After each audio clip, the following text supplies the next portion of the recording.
Buenas tardes a todos y todas. Como decía Javier, bienvenidos a este quinto coloquio de educación, organizado por la Escuela de Educación de la Universidad Católica del Norte. En esta oportunidad, con un formato diferente y ante una problemática que es contingente, las infancias y la enseñanza remota. Hoy nos proponemos reflexionar sobre los desafíos que nos trae el confinamiento y la enseñanza remota, no solo desde la escolarización, sino que visibilizando las infancias de una manera más integral, considerando lo afectivo, lo social, lo cognitivo de los niños y niñas.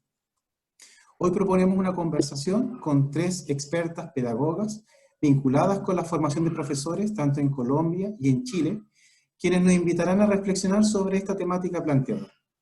Cada una de las invitadas tendrá 10 minutos para hacer su presentación y luego, en un segundo momento, abriremos la discusión con las preguntas de la audiencia, para lo cual agradecemos puedan escribirlas a través del chat.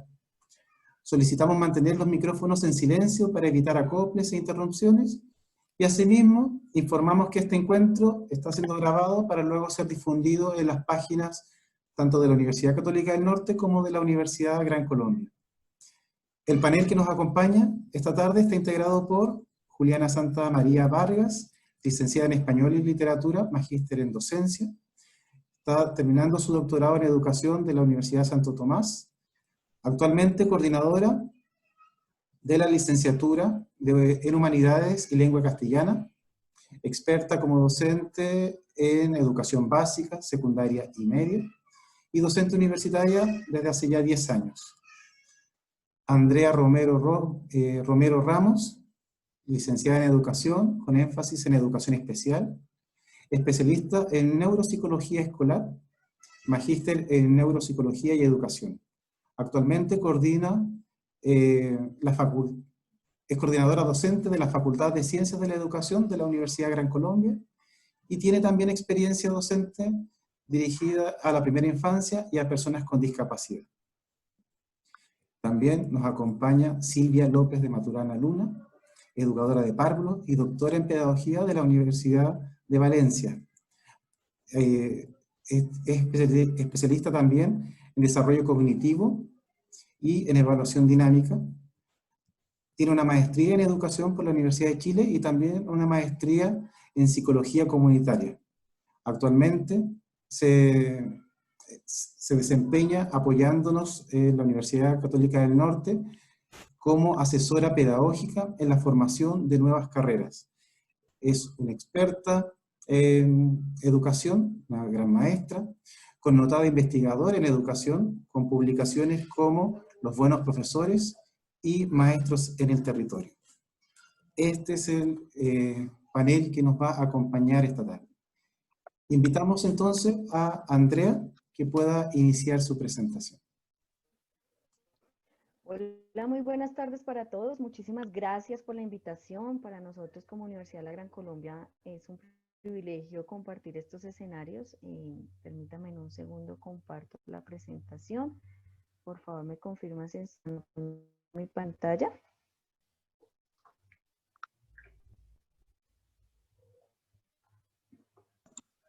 Sí, la estamos viendo. Listo. Vale, muchas gracias. Bueno, infancia en tiempos de pandemia. Creo que esto ha sido una reflexión gigantesca en diferentes espacios y escenarios académicos y no académicos. Creo que el tema de la pandemia, nadie en ninguna parte del mundo estábamos preparados para ello, y mucho menos nuestros niños y nuestras niñas. Han cambiado las condiciones, han cambiado los procesos y el acompañamiento de nuestros niños, y creo que cada uno está haciendo muchos esfuerzos, cada uno de los países, cada uno de los jardines, unidades operativas, los cuidadores, los dinamizadores que estamos en contacto de nuestros niños para poder continuar los procesos de potenciación de su desarrollo. En este momento nos encontramos generando experiencias de cuidado en el entorno hogar, en el entorno familia, como esté compuesta, según las particularidades de cada uno de nuestros niños y nuestras niñas, y es un reto muy grande porque debimos atender las necesidades totalmente, un 24/7 constante con nuestros niños y nuestras niñas en los hogares, y eso generó unas dinámicas complejas, eso generó unos procesos de adaptación. Si a nosotros como adultos nos surgieron muchas dudas y muchos quizás premisas frente a qué es lo que iba a pasar, pues mucho más a nuestros niños y nuestras niñas. Esto generó unas dificultades a nivel de expresión de emociones, entonces hubo niños que generaron estrés, que empezaron a impulsar unos comportamientos no tan adecuados dentro de los hogares, entonces trabajamos muy fuertemente con nuestros cuidadores en eso, en darle los espacios a nuestros niños y nuestras niñas que expresen lo que están sintiendo, el estrés, la ansiedad, la confusión, de una manera clara y concisa, poder acompañar este momento a nuestros niños y explicarles qué pasa, porque ya no podemos volver a los parques de la manera en que lo acostumbrábamos, porque ya no, los niños que estaban dentro de unos contextos escolares ya no lo pueden hacer, y en este momento estamos haciendo alcances o pilotajes para regresar, pero no va a volver a ser lo mismo. Creo que uno de los pilares fundamentales fue esa instauración de rutinas, esas rutinas que debimos haber establecido dentro de todo este tiempo en que estamos en casa, esas rutinas que debían ser muy específicas, que no solamente estaban andando sobre el cuidado y sobre la protección, sino las rutinas para poder hacer el acompañamiento, la potenciación de los niños y las niñas, el jugar con ellos, no solamente que nuestras acciones estuvieran enmarcadas en la alimentación y en las actividades de básico cuidado, sino cómo también favorecemos los diferentes entornos dentro de nuestro contexto para ser felices, cómo nos vinculamos los diferentes miembros de la familia en torno a esas actividades tan básicas y tan cotidianas que hacen nuestros niños y nuestras niñas, que son estas actividades rectoras. Creo que en este momento, dentro de los hogares y cuando volvamos a la presencialidad, no podemos perder de vista esas habilidades, esas actividades tan importantes que son inherentes a nuestros niños y nuestras niñas, y son esas actividades rectoras que las trabajamos mancomunadamente. Esas actividades de juego, esas actividades de literatura, de arte, de exploración del medio, que le permiten a los niños y las niñas no solamente relacionarse consigo mismo, sino la relación con los demás, relación con el mundo, potenciar sus procesos, no solamente cognitivos, sino a nivel general, para que puedan empezar a obtener procesos de acompañamiento, procesos que les impulsen su desarrollo y que generen una mayor socialización. En pandemia, no en pandemia, en hogar, en los diferentes entornos, debemos empezar a impulsar esas prácticas, enseñarle a nuestros cuidadores qué actividades podemos desarrollar teniendo en cuenta estas bases rectoras y que puedan potenciar. Que nosotros seamos adultos sensibles, los cuidadores, los agentes educativos, los dinamizadores que estamos en torno a la infancia, y podamos comprender estas dinámicas y podamos proponer experiencias de aprendizaje, experiencias con una intencionalidad específica, experiencias donde no perdamos la esencia de que somos niños, de que los niños deben ser felices y que la exploración con el medio y con el entorno debe posibilitarle potenciar su desarrollo, pero no perder la mirada de que somos niños y niñas. Dentro de estas, digamos que premisas y acompañamientos que se han realizado, se diseñan actividades muy específicas con espacios intencionados. ¿Qué quiero hacer con mi niño y con mi niña en casa? ¿De qué manera yo puedo potenciar su proceso? ¿Cómo estoy desde la institución educativa, desde la universidad, desde la entidad educativa que corresponda, acompañando a esos cuidadores que quizás no estaban preparados para un momento en el que nos encontramos y tienen muchas dudas, tienen muchas inquietudes, no saben generar quizás esos encuentros enriquecidos para potenciar el desarrollo? Cómo nosotros como educadores en formación y como ya como agentes educativos le enseñamos a los cuidadores a diseñar espacios intencionados para que los niños jueguen, espacios intencionados para que los niños exploren, para que los niños compartan con nosotros y con los diferentes miembros de su familia para potenciar sus desarrollos. Esas experiencias de cuidado, las experiencias básicas que nosotros realizamos en el entorno, cómo las utilizamos para compartir en familia, cómo nosotros vinculamos a los niños y las niñas cuando estamos en el área de la alimentación, cómo los vinculamos quizás en los momentos de las rutinas básicas de casa, en el momento en que hacemos las actividades básicas de cuidado, de higiene de nosotros mismos, cómo hacemos esas experiencias de cuidado para que ellos también se sienten participativos y empiecen a generar esa socialización con los diferentes miembros de su familia. ¿Cómo potenciamos ese desarrollo? No podemos dejar de lado de que es muy importante la participación del contexto educativo, pero en este momento debemos empoderar a nuestros cuidadores, familias, padres de familia, ¿para qué? Para que potencien el desarrollo a través de actividades básicas, el poder decir, bueno, hagamos, convirtamos nuestra sala, convirtamos nuestra habitación en escenarios de aprendizaje, hagamos un túnel, pongamos sábanas y colchonetas y vamos a hacer un espacio mágico para que nuestros niños y nuestras niñas empiecen a potenciar y empiecen a generar sus procesos de creatividad, sus procesos de comprensión de la realidad de una manera muy dinámica y muy didáctica. ¿Cómo nos volvemos esos adultos sensibles? ¿Qué significa ser adulto sensible? Es poder reconocer esas particularidades de los niños y las niñas, cómo reconocemos esos gustos, esos intereses, esa ansiedad que le produce el conocimiento quizás que todavía no ha tenido la facilidad para hacer esa aprehensión, y cómo nosotros a través de nuestra observación y nuestra escucha activa conocemos a nuestro niño, lo identificamos y podemos partir de allí para la exploración de todas las actividades que queremos diseñar. Esos retos en familia, cómo nos diseñamos actividades donde todos podamos compartir, donde podamos vincular al abuelito, a la tía, al primo, al hermano, y que todos podamos compartir dentro del mismo escenario de aprendizaje. Cómo utilizamos el arte y podemos diseñar actividades donde los niños puedan cantar, donde entre todos podamos organizar una canción, un juego, una ronda quizás, y que todos tengamos unas funciones específicas dentro del contexto y podamos potenciar el aprendizaje. Son las premisas fundamentales que debemos empezar a trabajar. Creo que ahorita estamos en un momento de transición entre la modalidad remota y entre la presencialidad nuevamente, ¿verdad? Y en Colombia ya se está generando unos pilotajes iniciales de toda la cantidad de jardines y unidades operativas que tenemos en Colombia, y en Bogotá ahorita hay 10 jardines que están haciendo ese pilotaje, 10 jardines que están generando una adecuación en su ambiente y una adecuación dentro de su sistema y componente académico para poder traer nuevamente a los niños a los espacios físicos y empezar a procesar y empezar a indagar y empezar a estimular y a explorar qué es lo que nosotros necesitamos. Son pilotajes, hasta ahora llevan una semana y estamos como a la espera de cómo van, cuáles son como esas adecuaciones interesantes e importantes.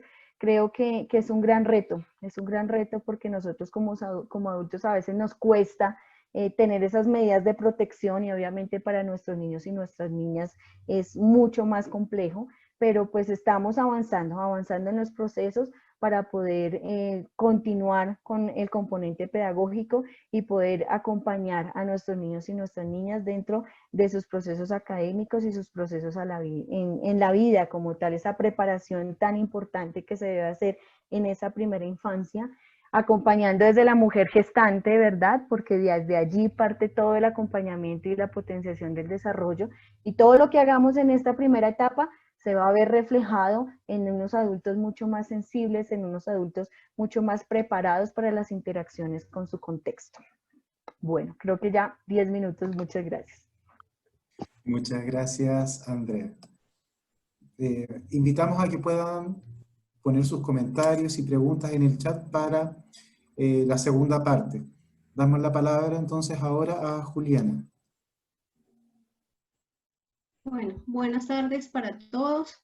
Muchísimas gracias por esta invitación. Me parece muy importante que reflexionemos y nos pensemos un poco acerca de cómo esto está impactando la educación y particularmente a nuestros niños, ¿no? Que de alguna manera no tienen muy clara la noción de todo esto que está pasando, sin embargo, pues han recibido fuertemente las consecuencias de todo este momento tan histórico y tan coyuntural para la humanidad.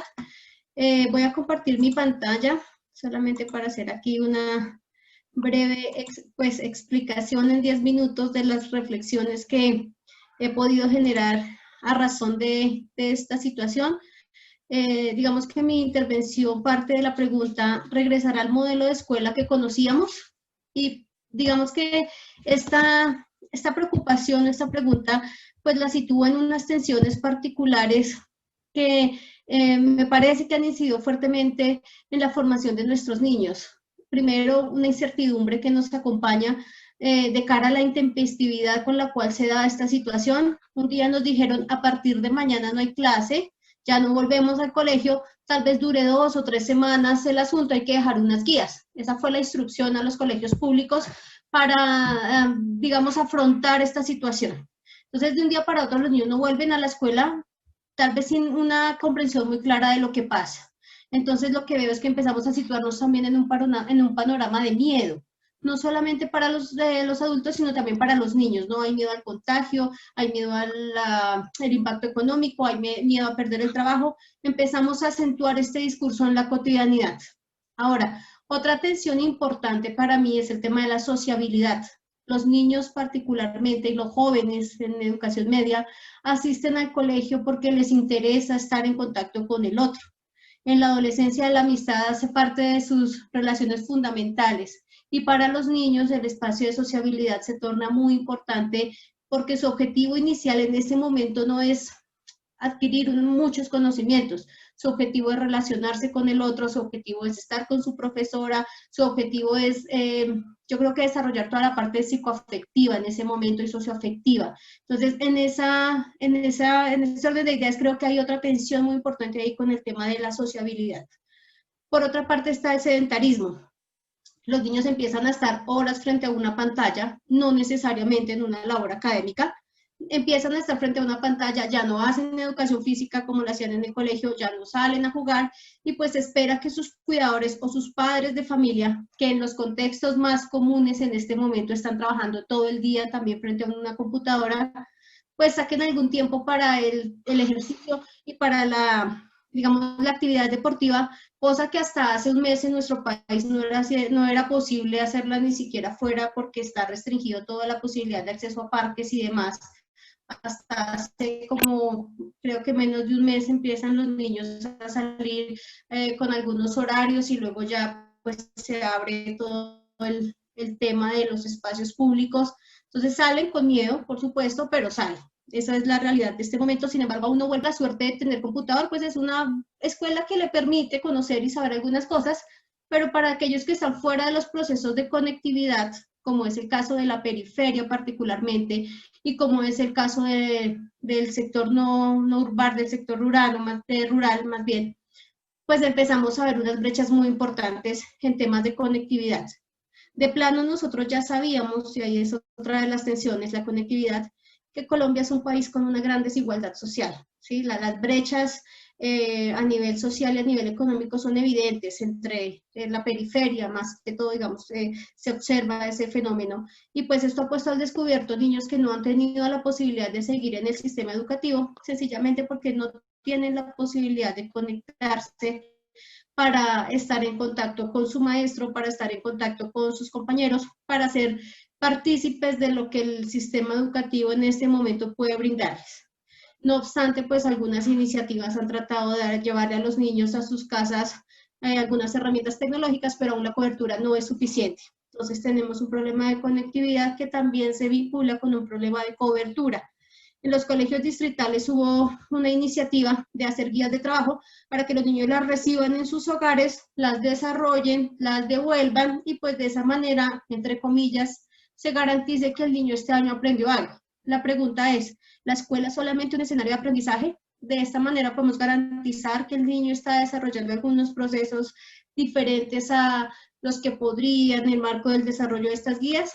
Entonces ahí nos empieza a quedar como esa duda. La pregunta con la que inicio, ¿será que vamos a regresar al modelo de escuela que teníamos? Yo espero que no. En realidad espero que sea una escuela renovada, una escuela que le ofrezca al niño posibilidades, que le ofrezca al niño nuevas alternativas sobre las que me voy a referir más adelante.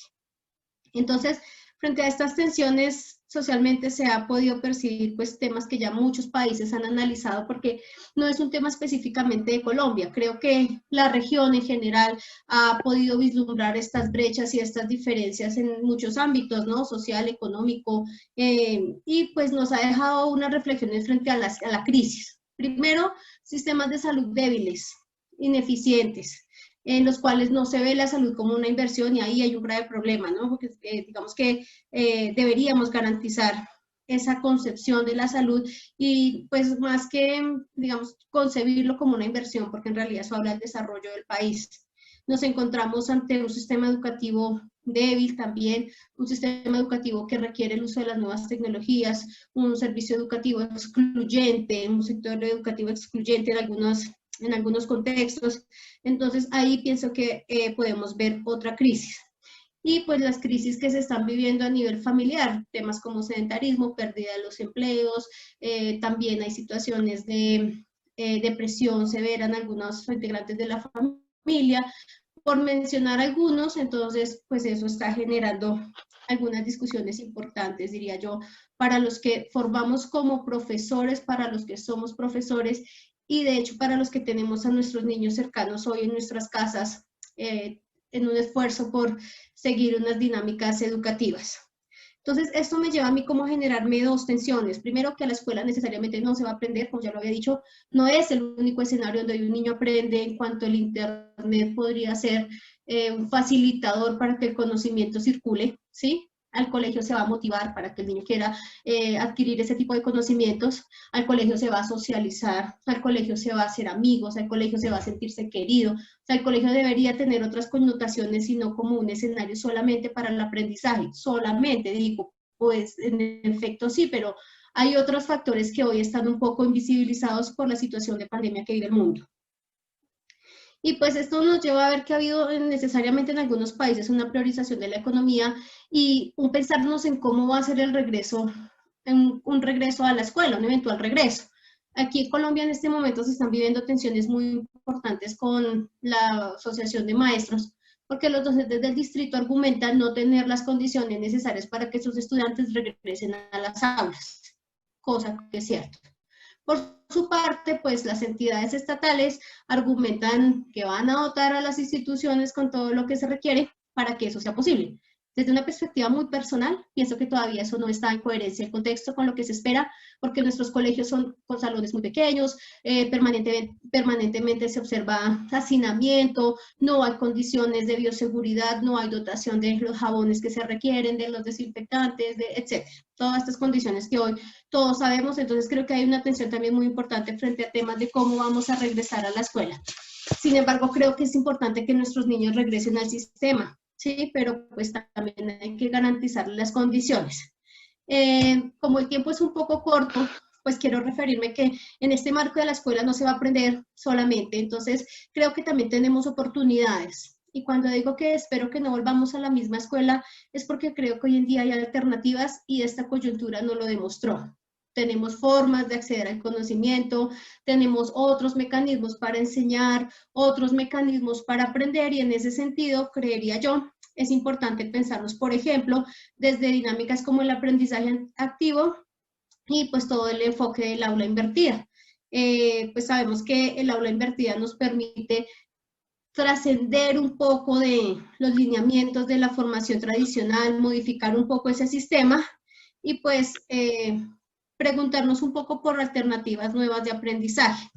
Aquí, grosso modo, quiero hablar sobre esto. Pues primero sería como pensarnos, estos dos autores que menciono aquí en la diapositiva, parten de la pregunta: ¿qué pasaría si grabáramos todas nuestras exposiciones? Su ejercicio fue ese, grabarse, presentarle a sus estudiantes como tarea que visualizaran los videos, y el tiempo efectivo en clase se convirtió en discutir a través de los videos, responder las preguntas, hacer ejercicios para facilitar a los estudiantes la comprensión de diferentes saberes. Esto permitió intercambiar saberes entre todos. Digamos que facilitó el ejercicio pedagógico un poco, pero además le dio al estudiante alternativas para aprender de una manera autónoma, ¿sí? Para que el aprendizaje también se sitúe un poco en la responsabilidad individual, y creo que en eso es lo que se está atravesando en este momento. Particularmente me refiero en educación media, básica y media. Nuestros niños están, como les digo, en otro proceso. Sin embargo, creo que hay que transitar por estas posibilidades. Ahora, hay preguntas, ¿no? Como un niño que está en el proceso de alfabetización inicial, pues, ¿cómo este sistema o este momento le puede ayudar a facilitar este ejercicio? ¿Cómo vamos a hacer con esa tarea los que tenemos niños pequeños en casa y demás, para que ese ejercicio sea posible, ¿no? De que podamos incidir en su alfabetización y demás, pero pues digamos que las dinámicas también nos van a ir permitiendo agenciar nuevas formas. Y pues finalmente creo que también esta posibilidad se puede dar a través del aprendizaje activo, donde los estudiantes se posicionan como responsables también de su saber.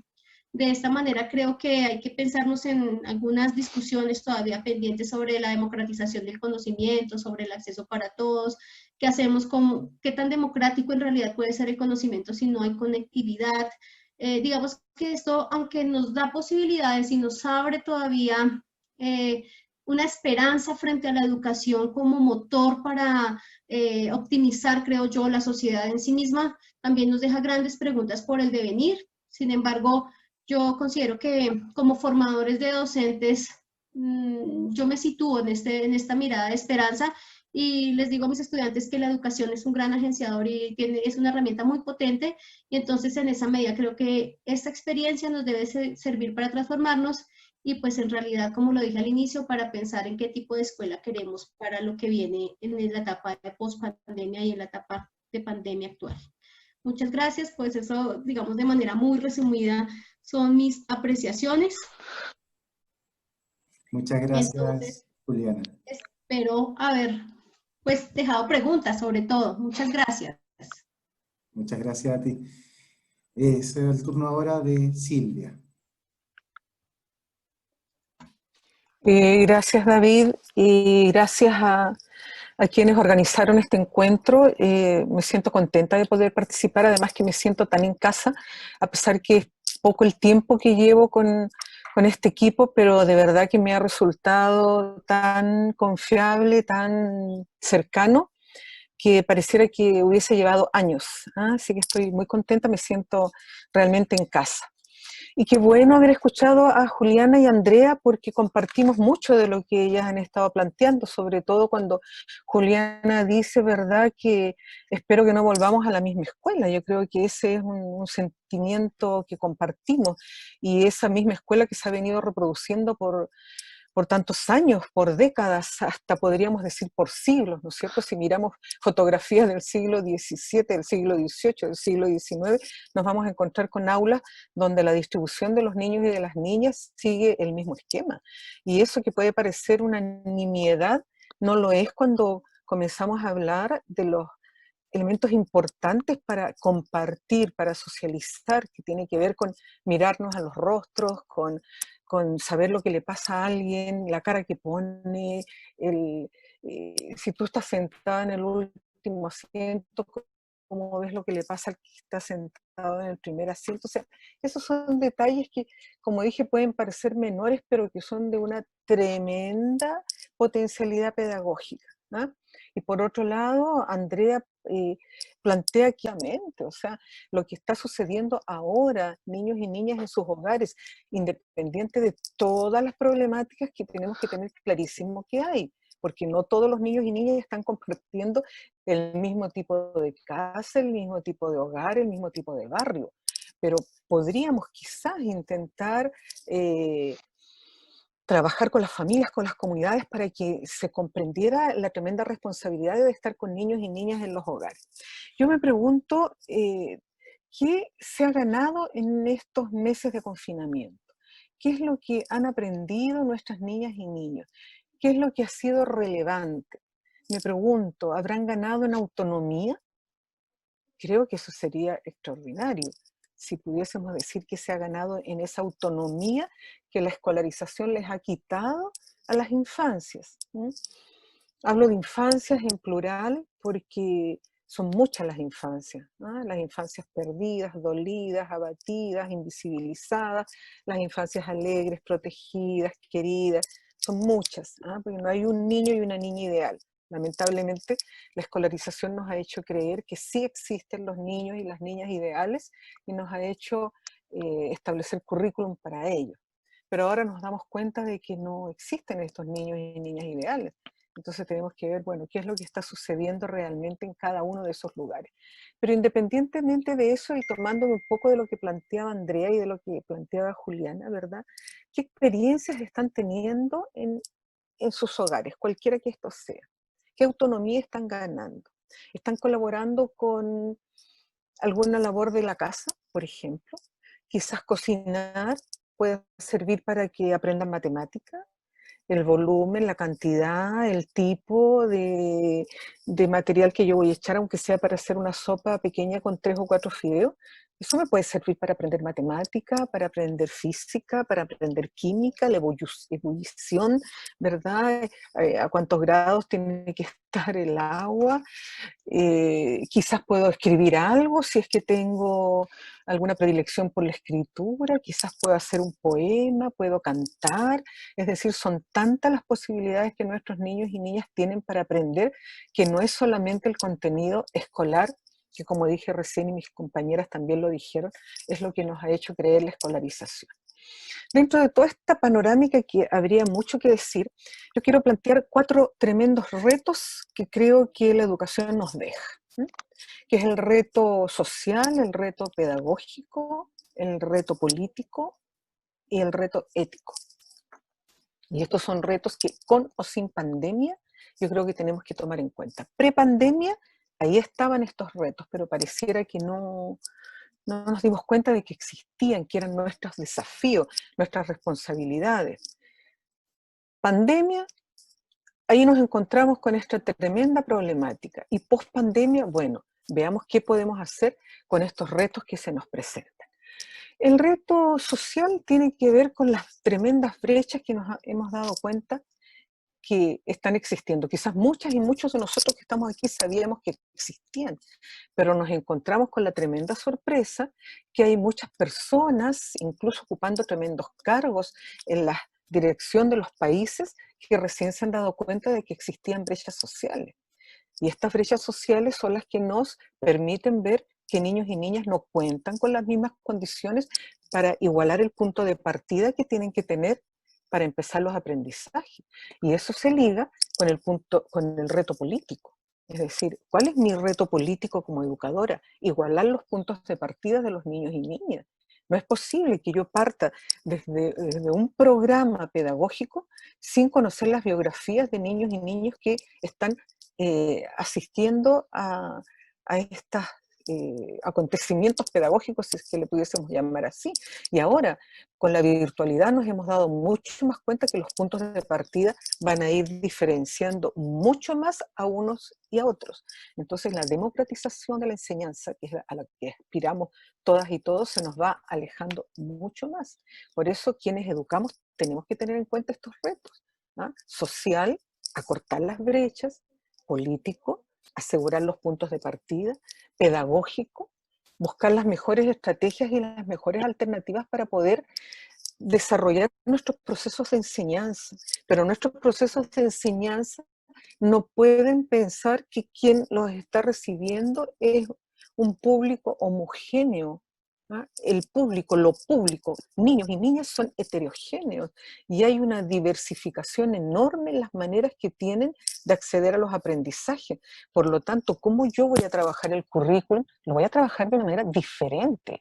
Pero ahora lo que estamos viendo con bastante horror es que se está replicando el modelo escolar a través de la virtualidad y se están separando mucho más las brechas. Entonces yo me pregunto, ¿y el reto social que tengo de acortar brechas? ¿Y el reto político que tengo de asegurar los puntos de partida? ¿Y el reto pedagógico que tengo para trabajar con estas futuras generaciones, incluso los que todavía no llegan? ¿Qué voy a hacer con ellos? ¿Mm? Y luego viene el reto ético, y eso tiene que ver con mi rol docente. O sea, desde dónde me paro y qué es lo que yo puedo hacer al respecto. Entonces son temáticas que tienen que ver con lo que está pasando hoy día, con lo que pasó antes y con lo que va a pasar después. Entonces vienen preguntas que yo creo que no solo yo me hago, ¿no? Sino que muchos quienes estamos, muchas y muchos quienes estamos preocupados de esto. Yo creo que la escuela, la escuela virtual que está ahora ha quedado reducida a aquello que a nadie le gustaba, sobre todo el estudiantado. Ha quedado reducida a lo que a ningún niño y niña le gustaba: clases y tareas. A eso ha quedado reducida la escuela. Y esa escuela que hablaba Andrea, y esa escuela que hablaba Juliana, esa escuela donde uno tiene que querer lo que hace, hacerlo con asombro, con afecto, pareciera que ya no existe. ¿Mm? Entonces, estoy mirando la hora, David, porque de repente yo me entusiasmo y se me pasa un poquito, pero parece que me queda todavía unos 2 minutitos. Bueno, entonces, esa escuela que ha quedado reducida a aquello que no nos gusta, a mí me preocupa bastante porque fíjense que leyendo, ayer lo comentaba en otro grupo, ¿no? Leyendo una entrevista que se le hizo a Tonucci, el caricaturista Frato, él decía, yo he conversado con muchos amigos psicólogos ahora en estos tiempos de pandemia y estos amigos se han preocupado mucho de lo que pasa con la familia. Entonces dan muchas recomendaciones para las familias, para que las familias traten a los hijos y a las hijas. También he conversado con muchos amigos pedagogos y pedagogas y me han dado muchas recomendaciones para tratar a los profesores de estos niños y niñas. Y él se preguntaba, pero ¿y quién ha hablado con los niños y con las niñas? O sea, hablamos con la familia, hablamos con el profesorado, pero ¿quién ha hablado con los niños y las niñas? Entonces estamos muy acostumbrados a plantear tareas, cuentos, películas, historias, actividades, experiencias de aprendizaje para los niños, sobre los niños, para que ellos las hagan, para que ellas las hagan. ¿Y quién les pregunta lo que quieren hacer ahora? ¿De qué manera creen que podrían estar sacando a flote los aprendizajes? Fíjense, quizás podríamos acordarnos un poquito de Freinet, que yo creo que quien estudia pedagogía y quien estudió pedagogía, no podemos desligarnos de los aprendizajes adquiridos por Freinet, cuando hablaba de los diarios que tenían los estudiantes cuando iban aprendiendo. Un cuaderno donde se va anotando todo lo que yo hago fuera de la escuela. Y si un niño o una niña pequeña en tiempos de infancia no escribe todavía, pues que la mamá, el papá, el abuelo, la abuela, quien esté con ellos en la casa en este momento, lleve una libretita y le diga, mira, esta va a ser tu libretita de este tiempo que estamos en la casa, cuéntame, ¿qué es lo que tú crees que estás aprendiendo? Y ahí vamos anotando lo que el niño y la niña plantea, qué es su aprendizaje. ¿Qué ha aprendido cuando se sube a un árbol? ¿Qué ha aprendido cuando ayuda a hacer un plato de caldo? ¿Qué ha aprendido cuando tiene que a lo mejor ayudar a mudar a su hermano?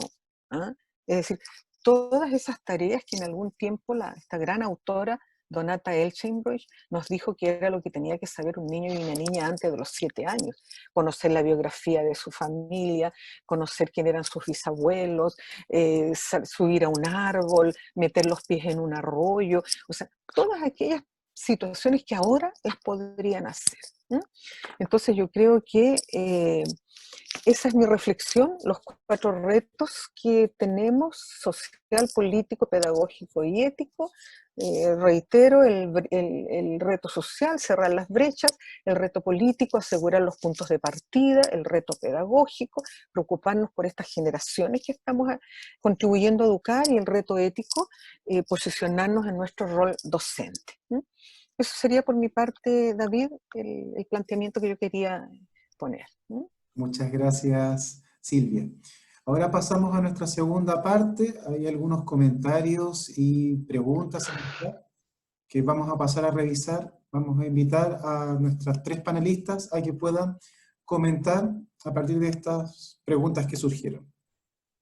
Jessica nos dice, con respecto a la reflexión que deja Juliana, si volverá al modelo de la escuela que teníamos antes, sin duda que no va a ser lo mismo.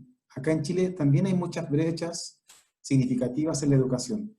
Siento que la educación emocional debería de ser planteada para el beneficio tanto a los y las docentes, comunidades educativas y por sobre todo lo primordial para nosotros, los niños y niñas. Creo que eso es la clave. Como decía Silvia, hay que lograr nuevamente visibilizar. Loreto nos comparte también una reflexión. A ver, y en esta nueva modalidad, la autonomía también es un factor importante. Claro, lo planteaba Silvia, el valor de la autonomía. Hay una oportunidad que se está generando con los niños en casa. Otra reflexión de Patricia, efectivamente, clases y muchas tareas, la colaboración, la amabilidad, el interés genuino,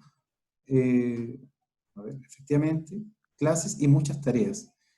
Pareciera ser que se está perdiendo la colaboración, la amabilidad, el interés genuino, porque nuestros niños y niñas no se visibilizan.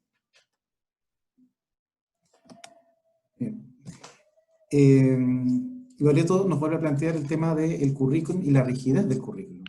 Y claro, volvemos a la premisa inicial, pareciera ser de que estamos más presionados por la escuela, de cumplir con lo que se establece en la escuela, que con ver qué necesitan, qué les faltan a los niños. Entonces, frente a eso, creo que ahí podemos generar un poco la conversación sobre estos espacios de socialización y de desarrollo psicoafectivo, como lo decía Andrea.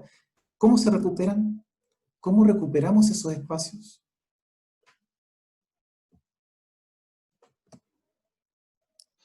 No sé si puedo comenzar, David. ¿Sí? Mira, respecto a lo que planteaba Jessica, cuando se separa, o sea, no se le da tanta relevancia a lo emocional, yo creo que aquí hay una situación que generalmente se da en la escolarización. Yo separo escolarización de educación, ¿ah? Que es la distinción que hace el profesor Carlos Calvo. La educación como creación de relaciones posibles y la escolarización como repetición de las relaciones preestablecidas. Entonces creo que la escuela ha escolarizado, la escuela no educa, la escuela escolariza, o sea, la escuela repite relaciones preestablecidas año tras año. La educación es la que crea nuevas relaciones, la que te permite bifurcaciones, la que te permite ir por otros lugares, por otros derroteros que no son los que están marcados. Eso como para contextualizar. ¿Y qué quiero decir con lo de la emocionalidad? Yo creo que dentro de la escolarización se ha fragmentado lo emocional de lo cognitivo. Y se piensa que lo cognitivo es puramente intelectual y que va por un lado y lo emocional va por otro. Yo creo que no se puede separar lo emocional de lo cognitivo. Un niño y una niña, cuando les gusta algo, lo aprenden mejor. Ahí tienes una muestra de lo emocional y cognitivo. Y además, cuando ves que estás aprendiendo, mejor te sientes. Ahí hay otro ejemplo de la relación entre lo cognitivo y lo emocional. Entonces, es algo que va y viene y que no lo podemos separar. Entonces, yo creo que esa es una situación que tendríamos que tener muy clara quienes educamos para darnos cuenta que yo no estoy enseñando cognición por un lado y emocionalidad por el otro, ¿ah? Y que ambos son partes de un mismo proceso. Patricia planteaba la excesiva cantidad de tareas que se están entregando hoy en día y eso corrobora lo que yo estaba planteando, ¿no? Que pareciera que lo que nos ha entregado la escuela ahora en esta virtualidad es precisamente aquello que ningún niño y niña le gusta, porque cuando a los niños y a las niñas se les ha preguntado qué es lo que extrañan a sus amigos, a sus amigas, la socialización que tienen en sus lugares escolares. ¿Ah? Y por último, Loreto hablaba de la rigidez del currículum. Absolutamente, Loreto. La rigidez del currículum nos ha llevado a creer que la confección del currículum, porque se ha confeccionado un currículum para un niño y niña ideal. Ese niño piagetano que tiene estadios del desarrollo en el cual tienes que cumplir ciertas tareas en determinado momento. Y si no cumples las tareas en determinado momento, te tachan inmediatamente como retrasada. Y eso es fatal para la familia, para las docentes, los docentes y para el mismo niño y niña que queda con una etiqueta en la frente. Y desde allí comienza la desesperanza aprendida. Por lo tanto, este currículum que va cercenando hace que la propensión a aprender que cada ser humano tiene se transforme en una tarea muy ardua, muy pesimista, ¿no? Entonces, tenemos que poner el acento también a qué estamos entendiendo por currículum. Eso quería decir en relación a algunos de los comentarios que tú planteaste, David. Bueno, Muchas si me gracias. permites, David, ¿Sí? también ¿Andrea? quisiera comentar al respecto.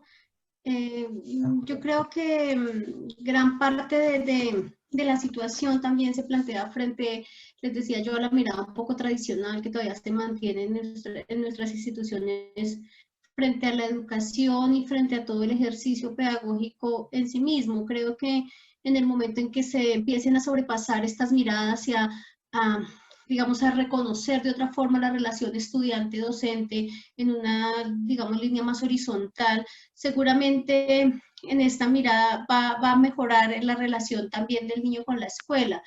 Lo que pasa es que a veces le tememos mucho, creo yo, a las relaciones de poder, ¿no? De alguna manera hay que establecer el control, hay que establecer ciertas cuestiones para las que ha sido pensada la escuela, pero digamos, en un modelo tradicional los niños son pensados como iguales. Por esto los niños están uniformados, los sentamos en línea y el profesor se para a hablar, a exponer un discurso que espera que les quede a los niños pues, como aprendizaje. Cuando yo hablo de una aula invertida o del aprendizaje activo también, me refiero que esto, tomar al niño en su individualidad, entender que los niños aprenden de una manera diferente, valorar los ritmos de aprendizajes que encontramos en las aulas y en esa medida implementar metodologías diferentes. Por ejemplo, cuando hablamos desde el aprendizaje cooperativo, del aprendizaje basado en problemas, del aprendizaje basado en proyectos, de todas estas dinámicas de las pedagogías emergentes, pues es reconocer que el niño tiene un papel valioso en un grupo, en un equipo de trabajo, es reconocer que el niño desde sus particularidades puede aportar para aprender, que los niños son capaces de resolver situaciones problemáticas de su entorno y de su cotidianidad. Pero en esto creo que el docente tiene que mirar de manera crítica también su rol, ¿no? Es mirarnos y pues yo hablo desde mi papel de docente de una facultad de educación. Si no formamos a los docentes desde esa perspectiva crítica no, de la sociedad, mirada crítica de lo que significa el ejercicio pedagógico, mirada crítica de las teorías, no vamos a lograr formar docentes que piensen en estas diferencias y en todo este tema de la diversidad social que hoy tan ampliamente se debate en otros escenarios, ¿no? De comprendernos diferentes en cuanto a nuestros gustos, a nuestras debilidades, fortalezas, posibilidades. En ese sentido, entonces, creo que es importante generar esa conciencia en nuestros futuros licenciados. Y hay un riesgo también, es que estamos reproduciendo el modelo tradicional a través de las pantallas. Entonces, la idea es que no puede pasar ni en la presencialidad ni en la virtualidad, sino que es en sí mismo el ejercicio de enseñanza y aprendizaje que tiene que cambiar. Porque entonces ahorita se nos convirtió que lo que nos parábamos a hacer frente a nuestros estudiantes en la clase lo hacemos frente a la pantalla, con una debilidad, que no sabemos el que está atrás de la cámara, cuando no quiere prenderla, si nos está escuchando, si nos está viendo, si no está debajo de sus cobijas mientras nosotros intentamos llevar un ejercicio pedagógico. Ahí hay una ruptura también con toda esta parte de la afectividad y la emocionalidad, porque la pantalla ahora ni siquiera nos deja tener ese contacto visual, el saber que está ahí, ¿no? Entonces creo que en eso hay que pues apostarle cuando tengamos la posibilidad de pensarnos en la educación. Y por otra parte, creo que para los niños la escuela era su mejor lugar, porque vienen de una casa de maltrato, de pronto de dificultad. Entonces la escuela los acoge y los hace encontrar en este espacio lo que quizás en su casa no tienen. Yo creo que ahí el niño hay que retornarlo a las aulas con esta visión de afectividad y sobre todo también hay que hablarles de resiliencia a los niños. Esta generación es débil, nos cuesta asumir, o a los niños les cuesta asumir los problemas, les cuesta asumir la dificultad, incrementan las tasas de suicidio, digamos, hay unas situaciones, y acá pues me alertaba, digamos, pensar que no son los niños, también son los jóvenes, ¿no? Jóvenes universitarios que se han suicidado en la misma universidad, porque no hay un manejo de las emociones de pronto acorde con la adversidad propia de la existencia. Entonces, pues es como en ese sentido. Muchas gracias, David. Muchas gracias, Juliana. Yo creo que ahí has tocado temas claves. Se asocia a una pregunta que venía más adelante que tiene que ver con los desafíos de la formación inicial docente. Y una promesa que parecía haber estado al comienzo, en el mes de marzo, abril, cuando comenzó la pandemia, de que la tecnología podía haber sido la oportunidad para transformar esa escuela tradicional, y al final la terminamos forzando a repetir el modelo instructor, ¿cierto? Limitando cualquier posibilidad de transformación. Andrea. Sí, yo quisiera aportar un poco a este debate, y es que si bien no estábamos preparados para afrontar procesos en los que nos encontramos ahora, creo que también es una oportunidad de aprendizaje para esos cuidadores, esos padres, una oportunidad de aprendizaje para nosotros como docentes y todos los dinamizadores que estamos en torno de nuestros niños y nuestras niñas. Si bien no estábamos preparados, creo que es un desafío y es un reto fundamental para que día a día transformemos nuestras prácticas pedagógicas. Entender y comprender que la escuela, así como decía Juliana y Silvia, no es el único entorno donde nosotros aprendemos, sino hay diversidad de entornos, y poder dinamizar nuestras prácticas y poder también acompañar a esos padres, esos cuidadores, es una oportunidad inmensa.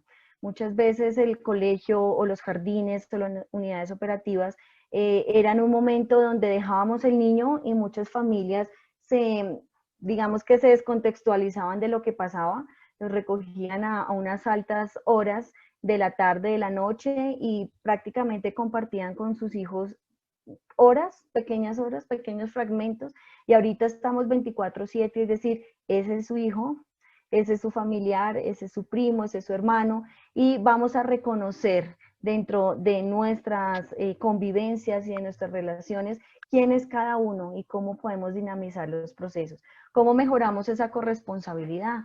Habían muchas familias que dejaban todo a la escuela, todo a la institución educativa, y ahí es donde tienen que formarlos. No, no, no. Creo que aquí, en el momento en que nos encontramos, empezamos a empoderar a esas familias y empezamos a guiar sus procesos, las cosas básicas que realizan en su cotidianidad, cómo las transformamos para potenciar los aprendizajes de los niños y las niñas. Totalmente de acuerdo, la emoción está ligada con el aprendizaje. Si yo no me emociono, si yo no estoy explorando, si yo no investigo, si yo no empiezo a retarme, y es eso, yo creo que hay una particularidad, y es que yo optimizo mis procesos cognitivos si la experiencia que yo estoy generando está basada a través de retos. Los retos hacen que yo sea feliz, y los retos hacen que yo indague y que yo genere búsqueda y exploración de los entornos para asimilar el conocimiento. Entonces, hay muchos desafíos. Creo que la formación de nosotros como docentes y formadores de docentes también debe incluir ese contexto digital. A veces veíamos lejano la tecnología. Creo que ahorita, en este momento, nosotros podemos, conocimiento lo teníamos hace un año, y cómo también lo estamos trabajando con las familias. Nosotros peleábamos con los niños porque estaban pegados al computador o pegados a la televisión, y ahora muchas familias pelean con sus hijos para que reciban clase y para que estén todo el tiempo en el computador, pero eso atiende las capacidades atencionales de los niños y las niñas. Tenemos la comprensión de cuánto tiempo atencional resiste o percibe un niño de 3 años versus 4, versus 5, versus 6. Creo que es un desafío, y al principio creíamos que podíamos estar 1 hora sentados teniendo o atendiendo una cámara. Ahorita que estamos viendo que los niños están empezando a generar una, entre comillas, aversión a las clases. Ya no quieren estar en clase, ya no son dinámicas. Creo que ese modelo tradicional que hablaban mis compañeras está en este momento instaurado, pero también hay unas experiencias muy significativas que han tratado de cambiar y dinamizar el proceso. No es la cantidad de tiempo, creo que es la calidad de los procesos que yo quiero generar. Y si yo tengo una intencionalidad pedagógica, y si yo diseño, implemento y parto del conocimiento del contexto en que se encuentra mi estudiante, creo que eso va a cambiar las realidades. Si yo pido la elaboración de un material, pero quizás esas familias no tienen acceso a ese material, como yo les digo, hagamos cosas con lo que tenemos en el entorno, como yo les oriento que una caja de cartón, que quizás es muy usual dentro de nuestras casas, la podemos transformar en un escenario de aprendizaje. Puede ser un día un carro, otro día puede ser un baúl de búsqueda de tesoros, puede transformarse lo que tenemos en nuestra cotidianidad para optimizar el aprendizaje, y aprendemos todos. Por eso digo, es una oportunidad de aprendizaje para toda la sociedad, y creo que allí está el reto, no volver a lo mismo, dinamizar los procesos y formarnos mucho más en comprender esas dinámicas de las infancias en que estamos en este momento dentro de cada uno de nuestros contextos. David. Perfecto. Silvia. David. ¿Sí? Sí, me gustaría responder la pregunta de Cictina me parece interesante, cuáles son los principales desafíos que consideramos, ¿verdad? Y menciona las emociones, las relaciones con otros, en fin. Yo creo que ese es un tema clave en todo esto que hemos estado discutiendo, ¿no? Porque ¿qué es lo que se vislumbra? Éticos, pedagógicos. Yo creo que en esos desafíos tiene que ver con la incorporación real y genuina de la familia en los procesos educativos. Creo que la familia, la comunidad, el barrio, tiene que formar parte de todos los procesos de enseñanza y de aprendizaje, ¿no?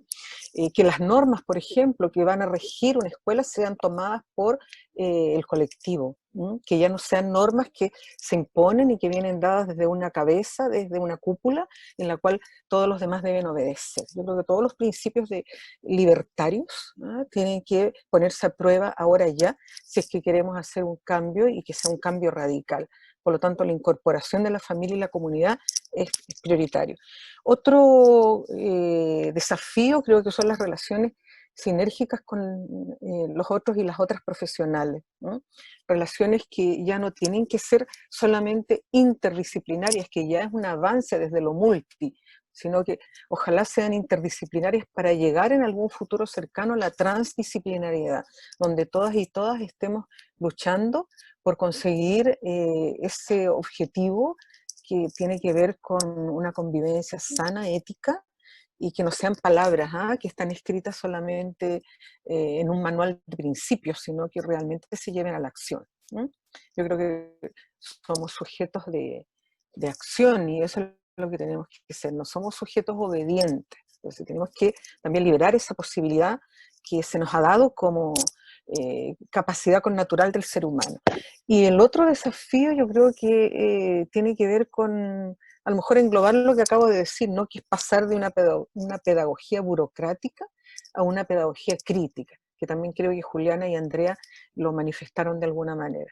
Tengo que pasar de esa pedagogía tan organizada, de esa pedagogía tan estandarizada, a una pedagogía más crítica, que no es criticona.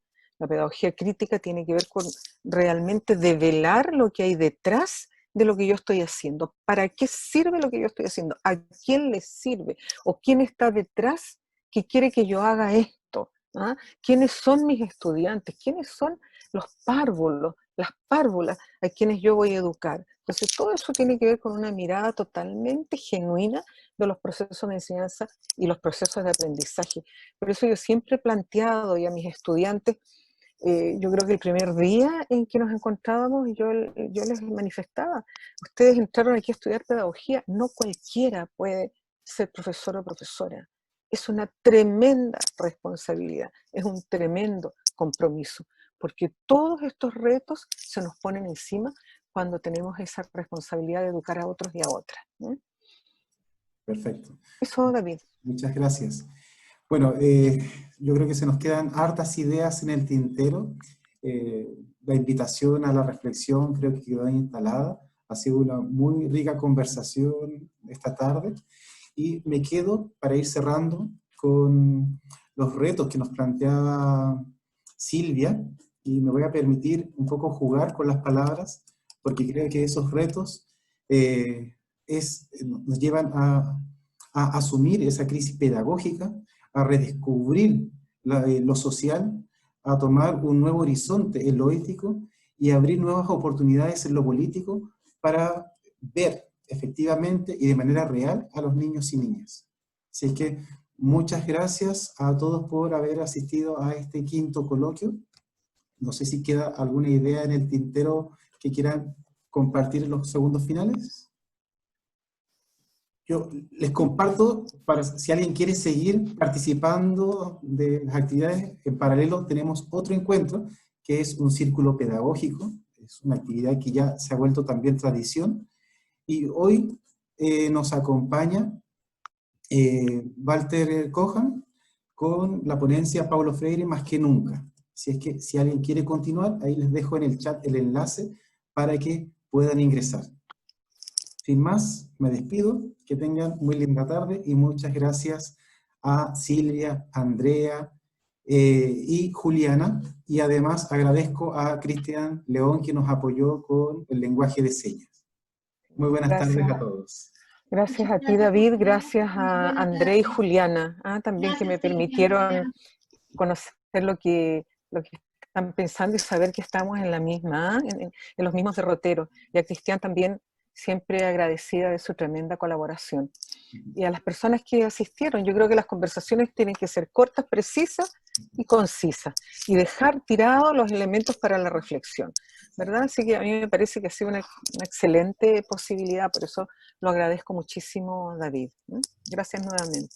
Gracias a ustedes. Yo quisiera Muchas finalizar con gracias. algo y es que ojalá podamos tener este mismo escenario un año después y podamos valorar los discursos que generamos ahorita versus qué pasó y en qué se transformó la escuela y cuáles son esos pilotajes y cuáles han sido los resultados. Entonces, creo que habrá un continuará dentro de este espacio y qué rico que se pueda generar nuevamente. Muchas gracias. Asumimos el desafío. Yo creo que es importante volvernos a reunir un año después, ver qué efectivamente ocurrió con todo esto de la pandemia, cómo se va a vivir este retorno, y si esas promesas de transformación efectivamente se cumplen o nos seguimos aferrando a la escuela tradicional.